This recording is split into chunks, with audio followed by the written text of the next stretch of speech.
Have you ever been betrayed by the very people who were supposed to protect you? What would you do if your own family tried to steal your inheritance, a final gift from your late mother?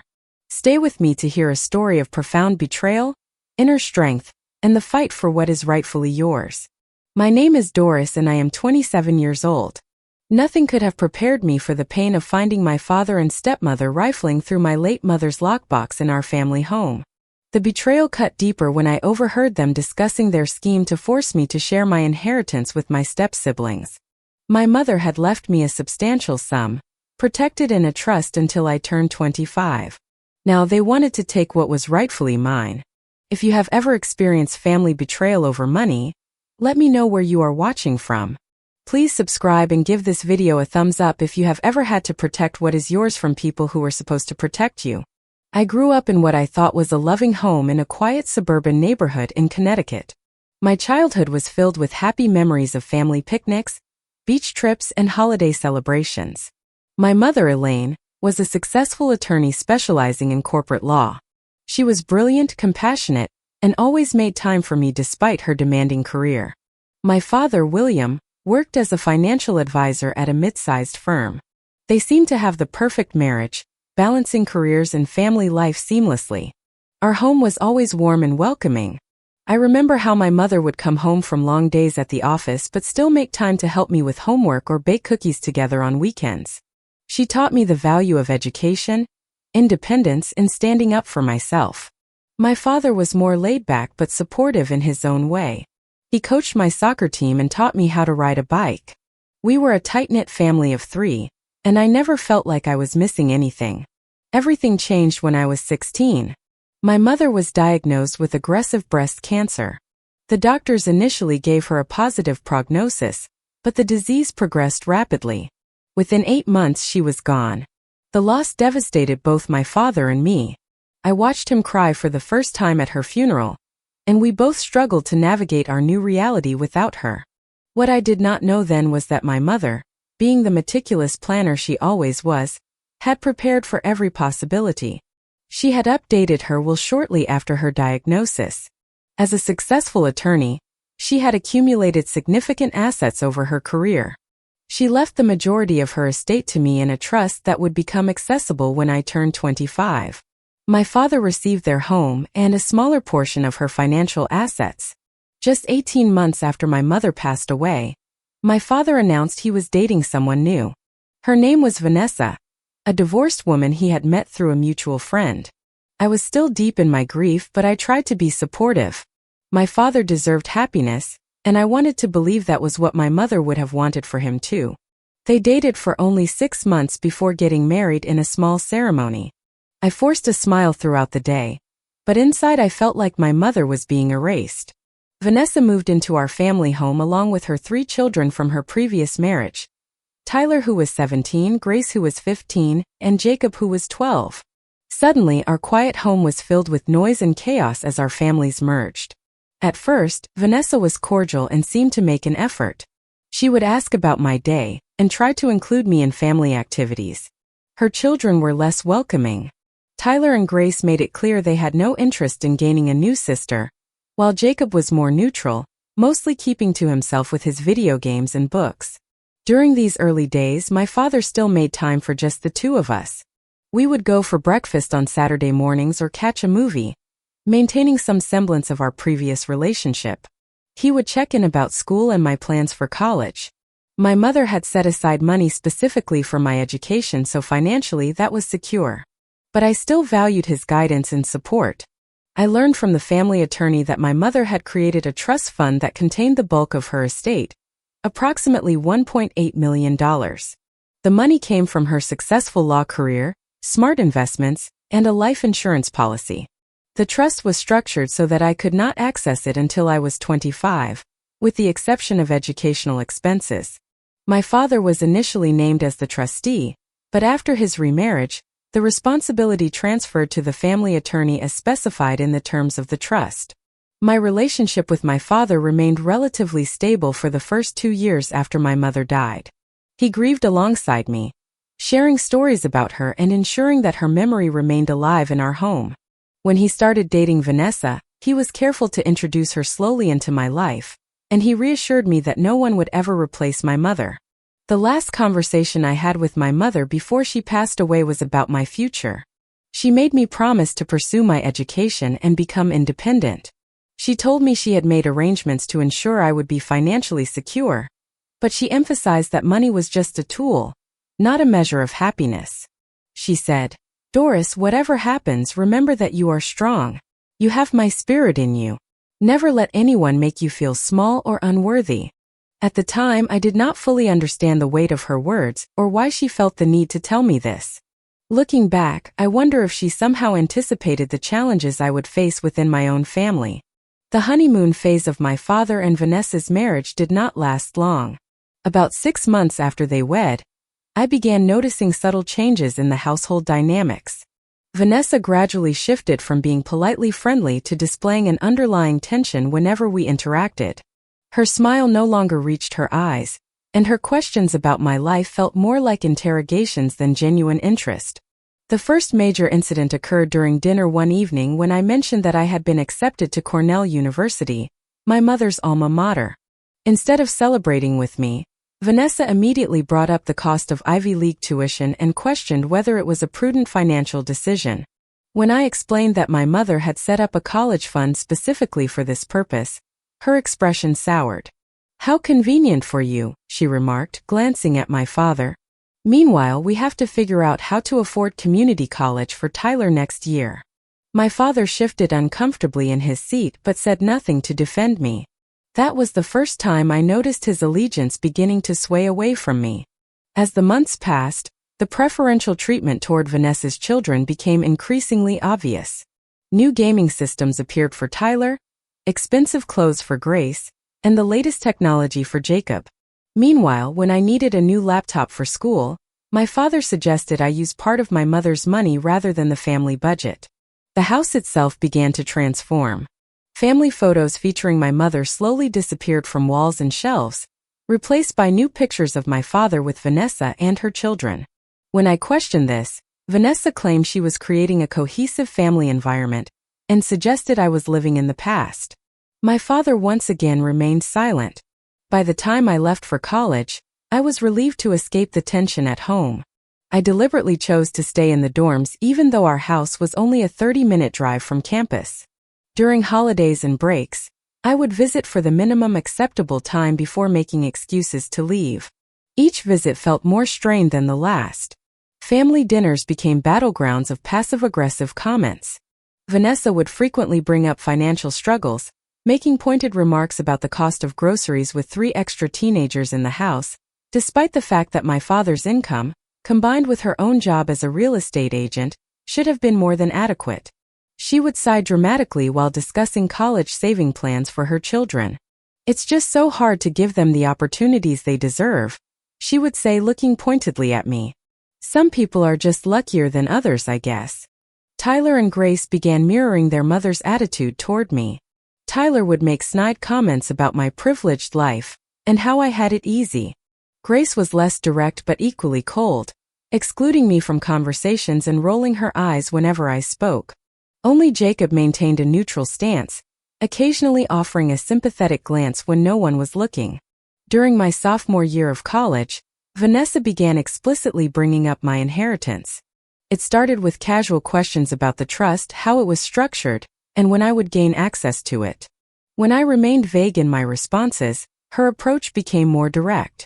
"You know, Doris," she said during Thanksgiving break, "in a real family, resources are shared equally among siblings. Your mother's money should benefit all the children in this family, not just you." My father, who once would have shut down such a conversation immediately, now nodded in agreement. "We should all support each other," he added. "Family means sharing the blessings we receive." I was stunned by this shift. The man who had once been my protector now seemed to view me as a financial resource rather than his daughter. When I mentioned that the trust was legally binding and had specific terms set by my mother, he frowned. "Your mother couldn't have anticipated our blended family situation," he argued. "She would have wanted what was best for everyone." The manipulation continued throughout my college years. There were hints about Tyler's desire to attend an expensive private university that they just couldn't afford. Grace supposedly needed special coaching for her gymnastics talent that was unfortunately out of reach. Jacob's academic gifts were going tragically undeveloped due to financial constraints. Each story was designed to increase my guilt and pressure me to commit to sharing my inheritance once I gained access to it. My father would reminisce about how generous my mother had been, implying that by holding on to her money for myself alone, I was somehow dishonoring her memory. After graduating from college, I found a job as a marketing coordinator at a firm in Boston. The position paid well enough for me to rent a small apartment and support myself completely independently. I made sure my finances were entirely separate from my father and Vanessa's. I opened accounts at different banks and had all my mail sent to a post office box rather than my apartment address. Despite achieving this independence, the pressure from my father and Vanessa intensified. They began calling more frequently, inviting me home for weekends, and showing a sudden interest in my life that felt suspicious given their previous indifference. During these visits, the conversation inevitably turned to money with increasing transparency. Tyler had to take out massive student loans, Vanessa would lament. He'll be paying them off for decades. If only there were some way to help him. My father became more direct in his approach. Doris, you will be coming into a substantial amount of money soon. Your mother would have wanted you to be generous with your siblings. They are your family now, too. I began to notice small things missing from my childhood bedroom during visits, including documents and keepsakes from my mother. When I questioned this, Vanessa claimed she had been organizing, or suggested I had misplaced the items myself. The gaslighting made me doubt my own memories and perceptions. As my 25th birthday approached, the tension within the family reached a breaking point. I could feel the anticipation from Vanessa and my father whenever we interacted. They began asking more specific questions about the trust, the exact amount and when I would receive the funds. I deliberately kept the details vague, uncomfortable with their growing interest in what was ultimately a private matter between me and my mother's legacy. 3 days after my 25th birthday, I received a call from my mother's attorney, Michael Brennan.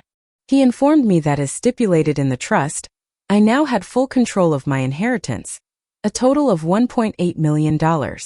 He explained the various investment accounts and properties that made up the trust and scheduled a meeting to sign the final paperwork and discuss financial planning. I felt a mix of emotions, from gratitude toward my mother's foresight to sadness that she wasn't there to guide me through this transition. I decided to keep this information private, not mentioning it to my father or Vanessa during our weekly phone call. However, somehow they found out anyway. The following weekend, I received an urgent call from my father insisting that I come over for a special family dinner. We have important things to discuss, he said, his voice unusually formal. Family matters. When I arrived at the house, I immediately sensed something was off. The dining room table was set formally, something Vanessa only did for special occasions. Tyler, Grace, and Jacob were all present, dressed more nicely than usual for a family dinner. Vanessa had prepared an elaborate meal, and my father had opened an expensive bottle of wine. Throughout dinner, the conversation remained superficial, with Vanessa asking unusually detailed questions about my job and apartment. As dessert was served, my father cleared his throat and exchanged a look with Vanessa. Doris, he began, we know that you have received your inheritance now. I nearly choked on my cake. How did you know that? Vanessa smiled tightly. That's not important. What matters is that we need to discuss how this money will benefit the entire family. For the next hour, they laid out their expectations. Tyler needed his student loans paid off, approximately $70,000. Grace wanted to attend a prestigious dance academy that cost $30,000 per year. Jacob, they argued, deserved a college fundukul tauhitayad received. In addition, they suggested I contribute to a family emergency fund and help with the mortgage payments in the house. Your mother would have wanted Hermana to support a loaf her grandchildren. My father said, conveniently ignoring the fact that Vanessa's skildreen weren't related to my mother in any way. I was speechless. Theodasicho of their demands was stunning. I mumbled something about needing to meet a thing can't process this information before making gonna decisions. The seemed to satisfy them for them.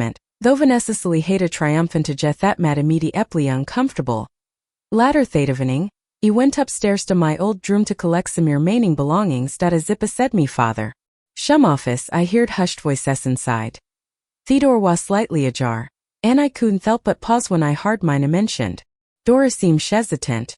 My father was saying, we might need to increase the pressure.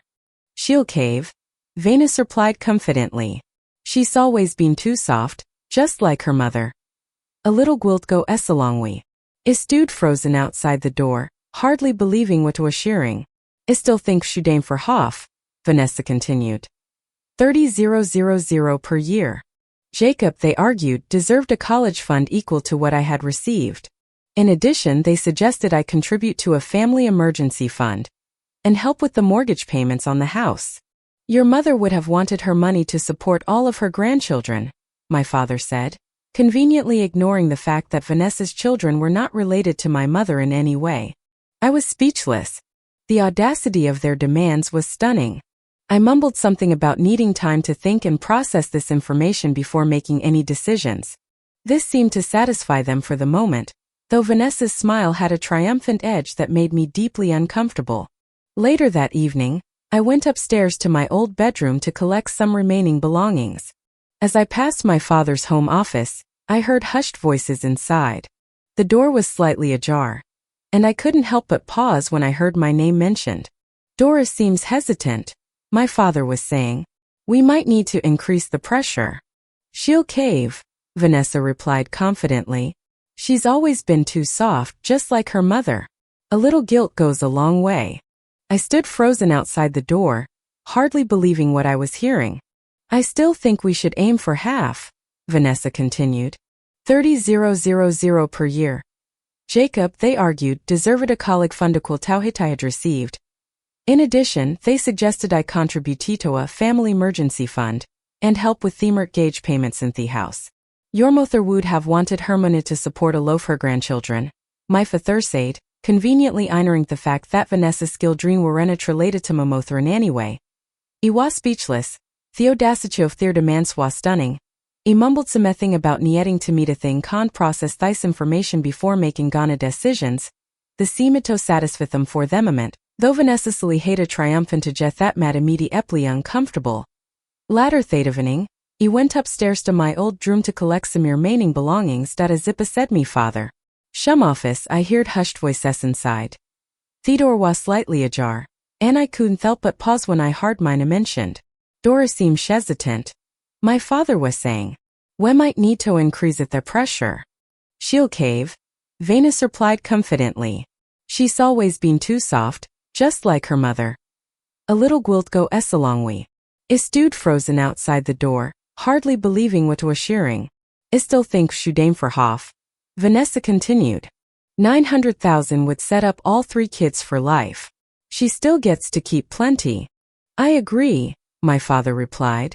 She has so much money she wouldn't even know what to do with it all anyway. Better it goes to support the whole family. My heart pounded as I continued to listen to them dissect my inheritance and plan how to manipulate me into giving it away. They discussed using emotional leverage, bringing up my mother repeatedly, and even hinted at potential legal challenges to the trust if I refused to cooperate voluntarily. I spoke with an attorney friend, Vanessa said. He thinks we might have grounds to contest the trust based on changed family circumstances. It would be messy, but the threat alone might be enough to make her share. Let's hope it doesn't come to that, my father replied. But if she's stubborn like Elaine could be, we might need to play hardball. The casual way he dismissed both me and my mother's memory felt like a physical blow. I must have made a noise because they suddenly went silent. I quickly moved away from the door and continued to my bedroom, my mind racing. Once inside, I noticed that my room had been disturbed. Drawers that I always kept organized were slightly ajar, and items on my desk had been rearranged. With growing suspicion, I checked the locked box where I kept important documents, including information about the trust. The lock had been forced open, though carefully repositioned to appear undamaged. My suspicions now fully aroused, I pretended to go to sleep but instead lay awake listening. Around midnight, I heard footsteps in the hallway and my door quietly opening. Through barely opened eyes, I watched as Vanessa slipped into my room and began searching through my purse and the papers I had brought with me. After she left, I checked my belongings and discovered that she had photographed several documents related to my bank accounts and the trust. The next morning at breakfast, Vanessa was unusually cheerful. "I was thinking, Doris, that we should set up a meeting with your mother's lawyer together, as a family." "Why would we do that?" I asked, trying to keep my voice neutral. "Well, to discuss the distribution of the funds, of course," she replied, as if it were the most natural thing in the world. "I actually reached out to him already to introduce myself as your stepmother." The audacity was breathtaking. "You contacted my mother's attorney without my permission?" Vanessa waved her hand dismissively. "We're family. There shouldn't be secrets." My father nodded in agreement. "It makes sense for us to handle this together, Doris. You're young and might not understand all the financial implications. The girl has too much money and no idea how to handle it properly," Vanessa whispered to my father, not quite quietly enough. "We're just trying to help her make good decisions." In that moment, something broke inside me. These people were not looking out for my best interests. They were plotting to take what my mother had explicitly left for me. The betrayal cut deep, especially from my father, who had once promised my mother he would always protect me. 3 days later, my father called for another family meeting. When I arrived, I found not just my father, Vanessa, and her children, but also a man introduced as Howard Lambert, a financial advisor, who was supposedly there to help structure the family's finances moving forward. We sat in the living room, tension thick in the air. My father began with a practice speech about family unity and shared resources. Vanessa nodded enthusiastically beside him, occasionally adding comments about what's fair for all the children. "Doris," my father said, his voice taking on an authoritative tone I had rarely heard him use with me before, "we have given this a lot of thought. Your mother's money needs to benefit all members of this family equally. Tyler, Grace, and Jacob are your siblings now, and they deserve the same advantages you have been given." Vanessa picked up smoothly where he left off. "We are not asking for anything for ourselves," she claimed, though her designer handbag and new jewelry suggested otherwise. "This is about ensuring all 4 children have equal opportunities." Tyler, now 19, smirked from his position on the couch. "Yes, sis," he said, emphasizing the last word sarcastically. "Sharing is caring, right?" Grace, 17, and dressed in an outfit that probably cost more than my monthly rent, added, "It's not like you earned that money anyway. Why should you get everything just because your mom was rich?" I sat in stunned silence as they continued their coordinated attack. Even Jacob, usually quiet, had been coached to look sad and neglected, though he avoided meeting my eyes directly. Howard then presented a document he called a family financial agreement that outlined a plan to divide my inheritance. According to this plan, I would transfer $900,000, exactly half of my inheritance, into a new account. This money would then be divided equally among Tyler, Grace, and Jacob for their education and future security. "This is completely outrageous," I finally managed to say. "My mother specifically left that money to me. It was her decision, not mine, and certainly not yours." "Your mother couldn't have anticipated this situation," my father countered. "She would want all her grandchildren taken care of." "They are not her grandchildren," I pointed out. "She never even met them." Vanessa's face hardened. "That is extremely hurtful, Doris. We have tried to make you part of this family, but you have always held yourself apart. This selfish attitude is exactly why we need this agreement." My father leaned forward, his expression grim. "Doris, I don't want to have to say this, but if you refuse to be reasonable about this, I don't see how we can continue to have a relationship. Family supports family. If you can't do that, then perhaps you are not truly part of this family." The threat hit me like a physical blow. Despite everything, I still loved my father and had clung to the hope that something of our former relationship could be salvaged. Now he was explicitly threatening to disown me if I didn't hand over half of my inheritance. For a moment I wavered. Was keeping my mother's gift to me worth losing my only remaining parent? The guilt and doubt they had been cultivating for years surged within me. Maybe I was being selfish. Maybe my mother would have wanted me to share. Seeing my hesitation, Vanessa quickly produced a pen and pushed the agreement toward me. Just sign here, dear. Then we can put all this unpleasantness behind us and be a proper family again. As I stared at the document, a memory suddenly surfaced. My mother in her hospital bed during her final days, holding my hand and looking into my eyes with fierce intensity. Doris, promise me you will stand up for yourself. Don't let anyone push you around or make you feel less than worthy. You are stronger than you know. In that moment, I realized this was exactly the kind of situation she had been preparing me for. She had structured her will and trust the way she did for a reason, protecting me even after she was gone. I will not be signing anything, I said, my voice stronger than I expected.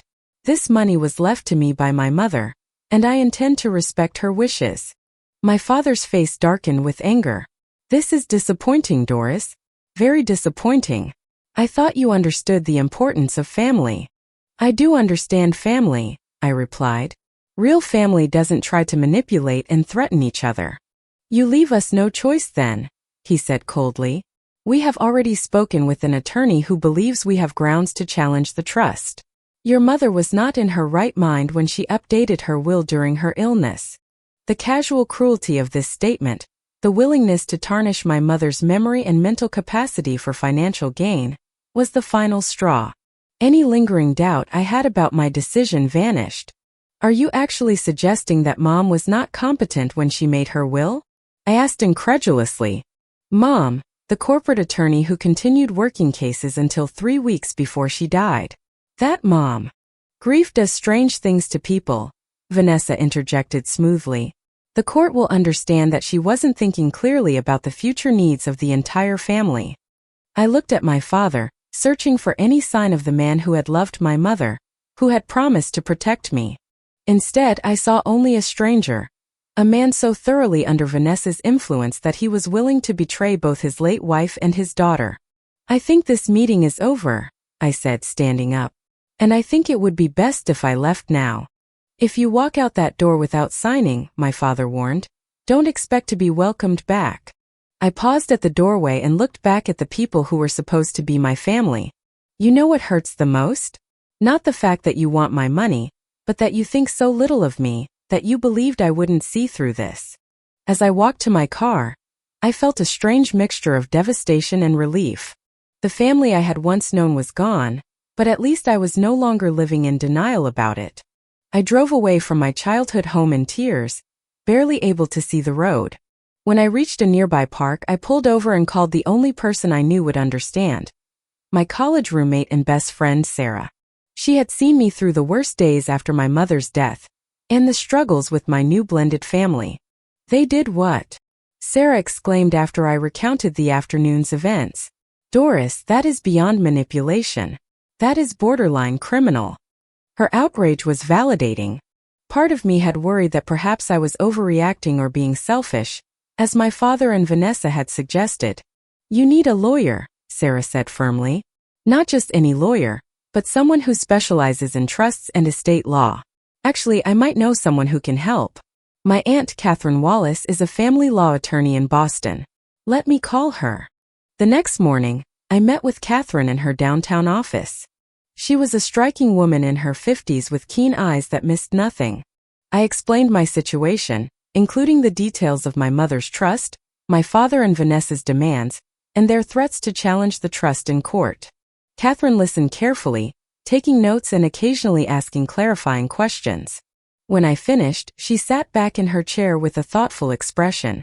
First, let me assure you that based on what you have told me, your mother's trust appears to be extremely solid, she said. Trusts created by attorneys, especially for themselves, tend to be meticulously constructed and difficult to challenge. The fact that your mother was actively working as an attorney until shortly before her death makes any claim of mental incapacity highly unlikely to succeed. Relief washed over me. So they can't take the money? It would be extremely difficult for them to do so through legal channels, Catherine confirmed.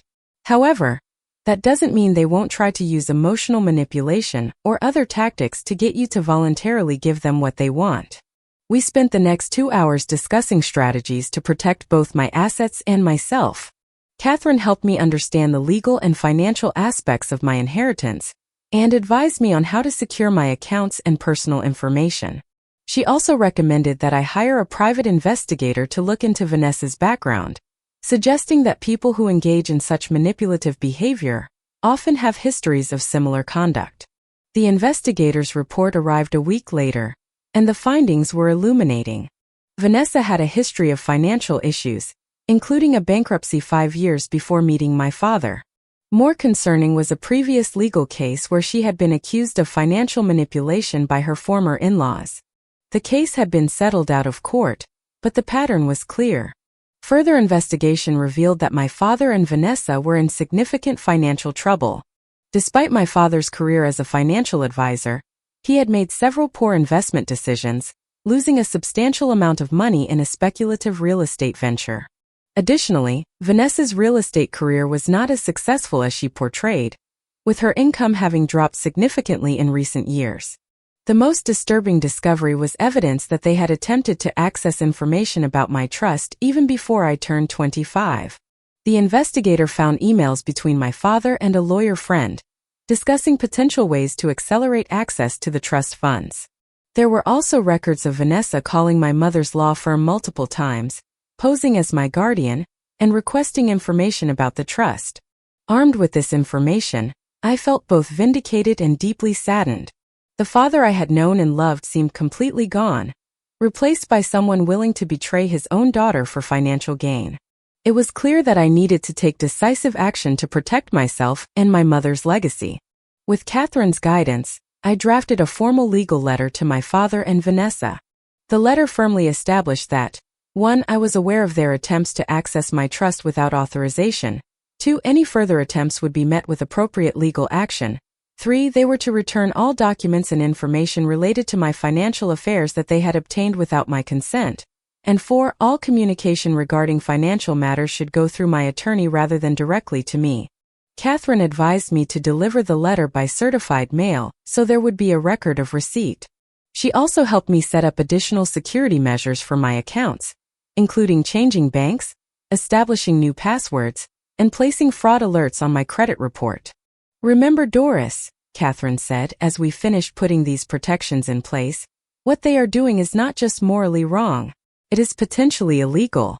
Unauthorized access to financial information, coercion, and fraud are serious matters. You have every right to protect yourself. In the weeks that followed, I focused on rebuilding my sense of security and independence. I moved to a new apartment with better security, changed my phone number, and limited my social media presence.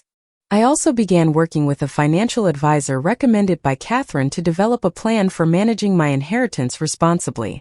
One unexpected outcome of this process was a newfound appreciation for my mother's foresight.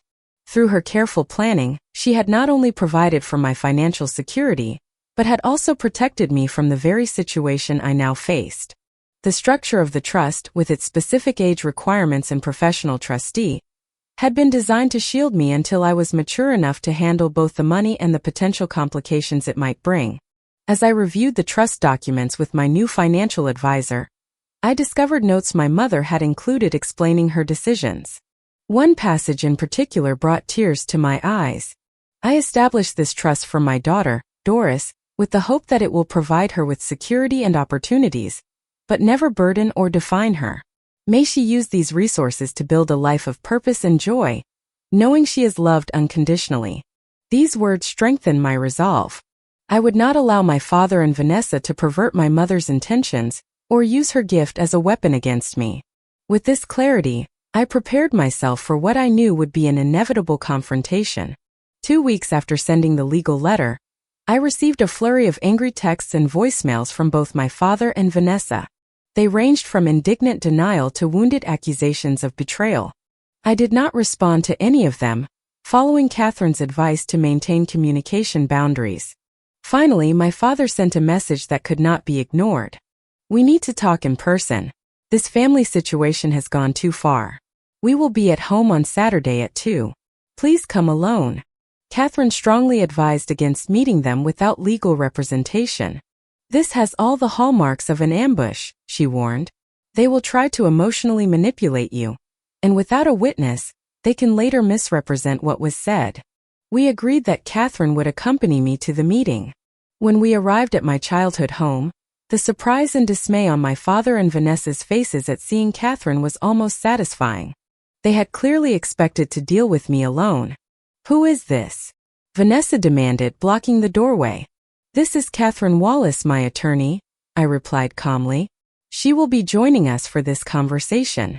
"That is completely unnecessary," my father objected. "This is a family matter, not a legal one." "I'm afraid it became a legal matter when you threatened to contest my client's trust and attempted to access her financial information without authorization," Catherine responded professionally.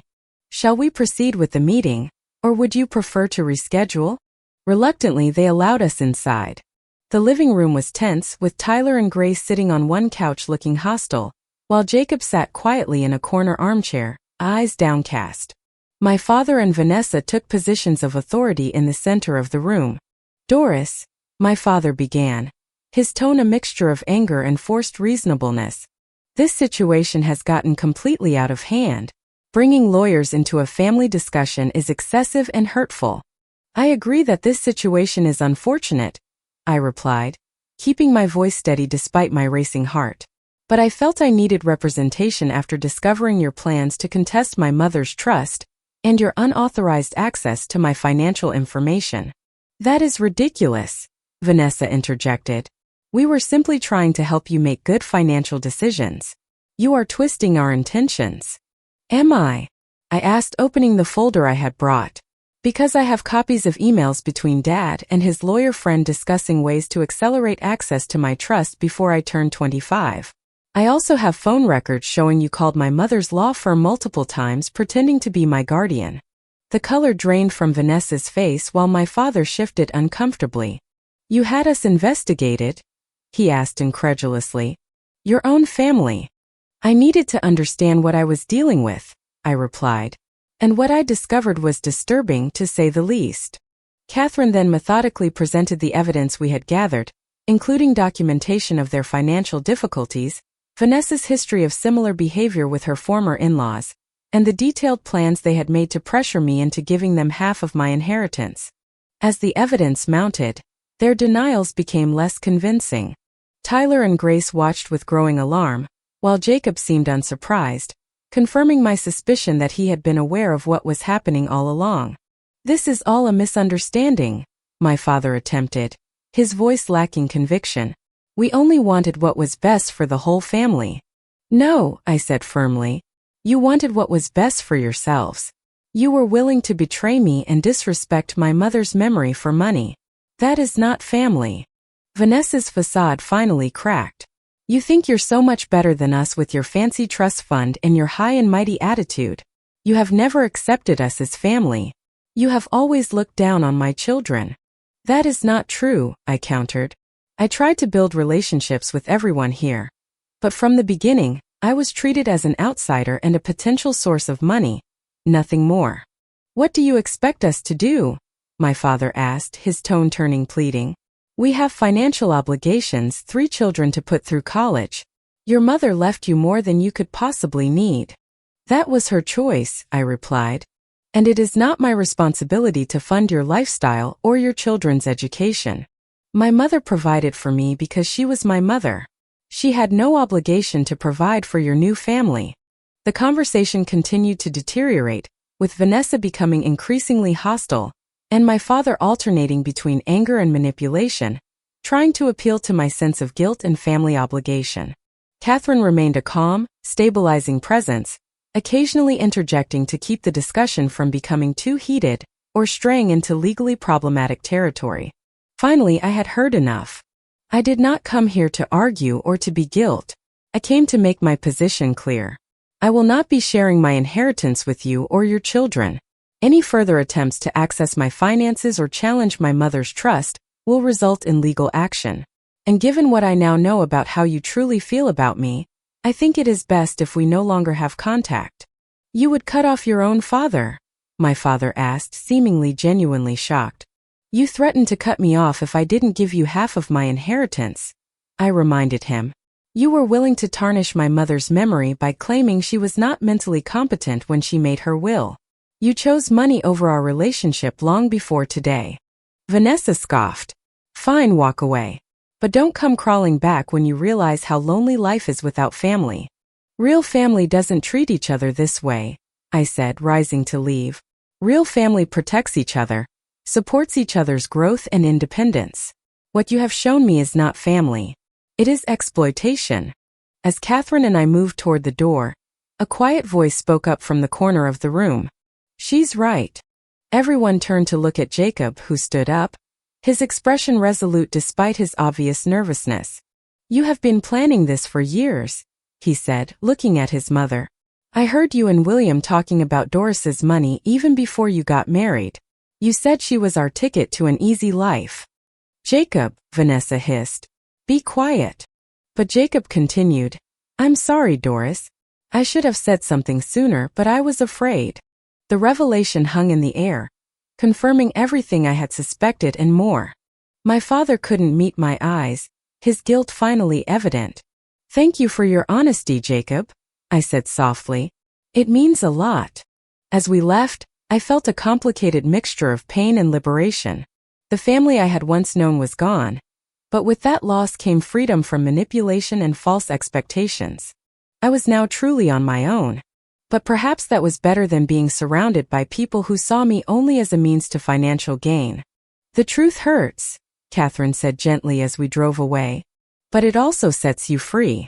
The weeks following the confrontation were some of the most difficult of my life, second only to losing my mother. I moved to Seattle, needing physical distance from the memories and pain associated with my hometown. The 3,000 miles between us provided a buffer that allowed me to begin healing. With Catherine's help, I had established complete financial independence and security. I purchased a modest but comfortable condominium and invested the majority of my inheritance, according to a conservative plan that would provide long-term stability while allowing me to live comfortably without extravagance. Despite the financial security, the emotional wounds ran deep. I had effectively lost my entire family in one fell swoop. The father I had loved throughout my childhood seemed to have disappeared years ago, replaced by someone I barely recognized. The sense of betrayal was profound, compounded by the knowledge that he had been planning to exploit me for years. On my darkest days, I questioned everything. Had my father ever truly loved me, or had I been nothing more than a connection to my mother's wealth all along? Were all relationships ultimately transactional, as my experience seemed to suggest? The cynicism felt foreign to my nature but took root nonetheless. Recognizing that I needed help processing these feelings, I began seeing a therapist specializing in family trauma. Dr. Lisa Chan helped me understand that my father's behavior reflected his own weaknesses and failures, not my worth or lovability. She guided me through exercises to separate my mother's genuine love and care, as demonstrated through her thoughtful planning and protection, from my father's betrayal. Your mother knew exactly what she was doing when she structured your inheritance the way she did, Dr. Chan pointed out during one session. She was protecting you, not just financially but emotionally. She understood something about your father that perhaps even you didn't want to see. This perspective helped me reframe my mother's actions as a final act of maternal protection, rather than simply financial planning. It brought me closer to her memory and strengthened my resolve to honor her intentions. Gradually, I began rebuilding my life. I joined a rock climbing gym and found that the physical challenge helped clear my mind. I made new friends through a book club and volunteer work at a local literacy program. Slowly, I created a chosen family of people who valued me for myself, not for what I could provide them. About 6 months after moving to Seattle, I received an unexpected email from Jacob, now 14. He asked how I was doing and apologized again for not speaking up sooner about what his mother and my father had been planning. We began a cautious correspondence, careful to keep our communication private from the rest of the family. Through our exchanges, I learned more about the dynamics in the household. After I left, my father and Vanessa had indeed consulted a lawyer about challenging the trust but were told they had essentially no case. Their financial situation had worsened, leading to increased tension and blame. Tyler had dropped out of college after his first year, and Grace was struggling academically. Jacob was the bright spot in this bleak picture. Despite the chaos around him, He was excelling in school and had developed an interest in computer programming. When he mentioned a summer coding camp he wanted to attend but couldn't afford, I arranged to pay for it anonymously through the camp scholarship program. It was a small way to support him without directly engaging with the rest of the family. As I approached the one-year anniversary of the confrontation, I decided to honor my mother's memory in a meaningful way. Using a portion of my inheritance, I established a small scholarship fund in her name at her alma mater, specifically designated for students who had lost a parent to cancer. The Elaine Carter Memorial Scholarship would help other young people facing situations similar to mine. The process of creating the scholarship brought unexpected healing. Working with the university, I had the opportunity to share stories about my mother, keeping her memory alive in a positive way. The first recipient was a brilliant young woman whose mother had died of breast cancer during her senior year of high school. Meeting her and seeing my mother's legacy in action brought tears to my eyes, but also a sense of purpose. Around this time I also met Michael, an environmental engineer I connected with through my volunteer work. Our relationship developed slowly, built on genuine mutual respect and shared values.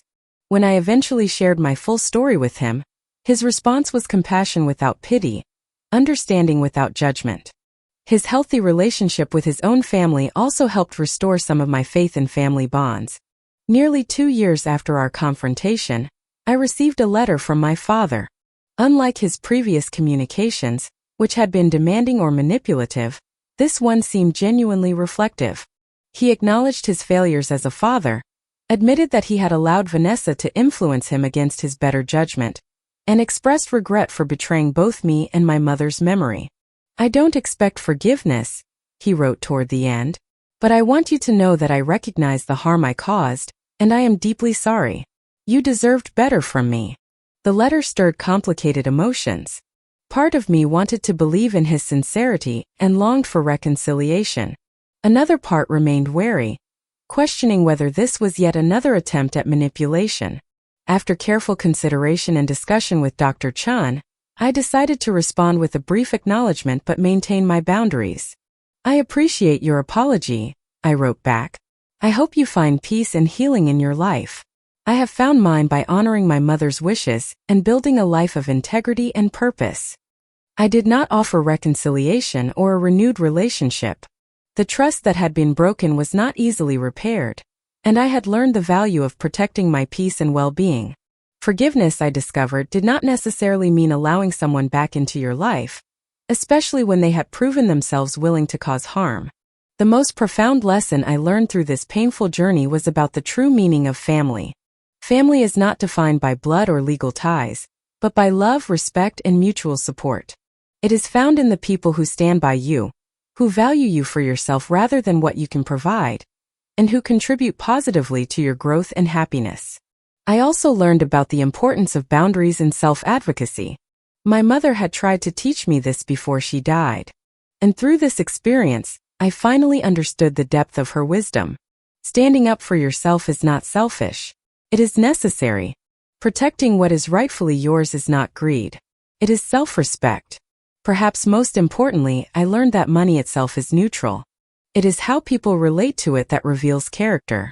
My inheritance could have been a blessing shared in love had my father and Vanessa approached it differently. Instead, their greed and entitlement transformed it into a source of conflict. I was determined that in my hands, my mother's legacy would be a force for good, used with the same integrity and compassion she had embodied. Today, 5 years after that fateful confrontation, my life is fuller and more joyful than I ever could have imagined. Michael and I are married and we just welcomed our own daughter, who we named Elaine in honor of my mother. Holding her in my arms, I feel an overwhelming connection to my mom, a continuation of her love and strength. The Elaine Carter Memorial Scholarship has flourished, helping a dozen students achieve their dreams, and I've become actively involved in mentoring them. Their resilience and ambition are a constant source of inspiration. Jacob, now a bright young man, graduated high school with top honors and is studying computer science at Stanford, a path I was able to quietly support. He visits us in Seattle during his breaks, and he has become a wonderful uncle to little Elaine. He is the only link to my past family, a connection forged in truth and rebuilt with care. As for my father, He and Vanessa divorced a year after our final meeting. He has since reached out a few times, not asking for money, but for a chance to know his granddaughter. While the deep wounds of the past may never vanish completely, I've learned that forgiveness is a gift you give yourself. We are taking slow, careful steps, meeting in public places, allowing him to see the beautiful life I have built, a life my mother always wanted for me. My mother's inheritance was never just about the money. It was about securing my future, giving me the freedom to live a life of purpose, and ultimately it was a testament to her enduring love.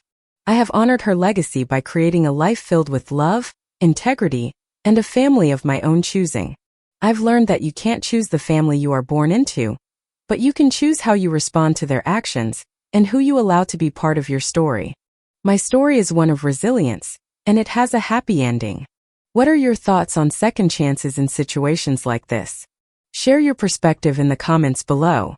If this story of overcoming betrayal and finding happiness resonated with you, please hit that subscribe button and give this video a thumbs up. Your support helps us share more stories of strength and resilience. Thank you for watching, and remember, you have the power to write your own happy ending.